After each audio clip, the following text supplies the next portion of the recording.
तुमको राजेंद्र बता रही थी, हमारी वो बातचीत हो रही थी ना कि गिलोय का पौधा, मैं कह रही थी भाई गिलोय उठ के पी लो, ताज़ा गिलोय ले लो।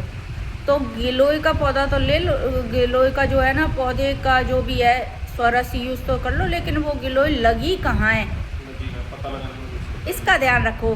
जैसे मैंने एक पेशेंट जो तुम्हारी बहन जी हैं वो प्रकाश की मदर है ना, उनको थायराइड कैंसर वैंसर वो हुआ था, डिटेक्ट हुआ था, तो उनको मैंने शुरू में बताई थी गिलोय में, तकरीबन सबको ही बताती हूँ।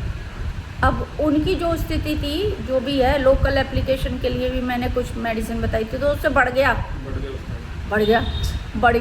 तो फिर उन्होंने फ़ोन किया, तो मैंने कहा आयुर्वेद की दवा है, बढ़ना तो नहीं चाहिए उस समय पर। अगर पेशेंट मेरा शिकायत कर रहा है तो मैंने कहा कल दिखाओ। दूसरे दिन दिखाया, पूरी हिस्ट्री में निकल के आया कि जो भी गिलोय उन्होंने यूज करी थी उसके पास में आंकड़ा लगा हुआ था, आंकड़े का पौधा लगा हुआ था। तो मैंने उसको मना कर दिया उसके लिए, और उसकी एंटीडोट दे के और उसको कहा कि मैंने कहा अब ये दवाई लेके मुझे कल बताओ। दूसरे दिन ही सूजन भी उतर गई, सब कुछ ठीक हो गया। तो इस तरीके से हम छोटी सी भी गलती करते हैं और सोचते हैं कि नहीं साहब ये तो ऐसी दवाई है, और मैं नहीं सुनती उस समय उनकी, तो स्थिति बिगड़ जाती, विश्वास हट जाता। आज ईश्वर की कृपा से 6 साल तो हो गए उनको, 6 साल हो गए तब से। मतलब हमने उनको 6 बार दवा दी, 3 बार हैवी डोज दी, 3 बार हल्की डोज दी, फिर उसके बाद साधारण 1-2 बार दवाई दी है। अब तक ठीक है, वो ईश्वर की कृपा, बहुत बड़ी कृपा है जो प्रकाश की वजह से ना वो बिल्कुल ठीक है।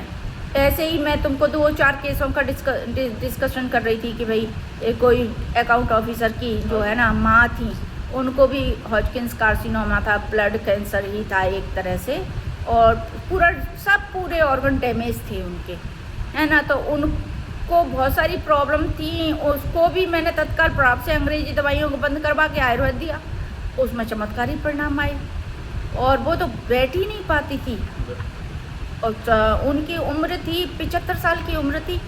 अब 75 साल की उम्र में बच्चों ने उसकी सेवा की तो बच गई, और अकेली कोई, मैं ये बहुओं पे कोई इल्ज़ाम नहीं लगा रही हूँ, लेकिन अकेली हम किसी ऐसे व्यवस्था में उनको छोड़ते तो बच नहीं पाती वो, लेकिन उनके सब बच्चों ने सेवा करके टाइम टू टाइम, मैंने टाइम फिक्स किया, इस तरीके से सेवा की, बहुत शानदार रिजल्ट आए उसके।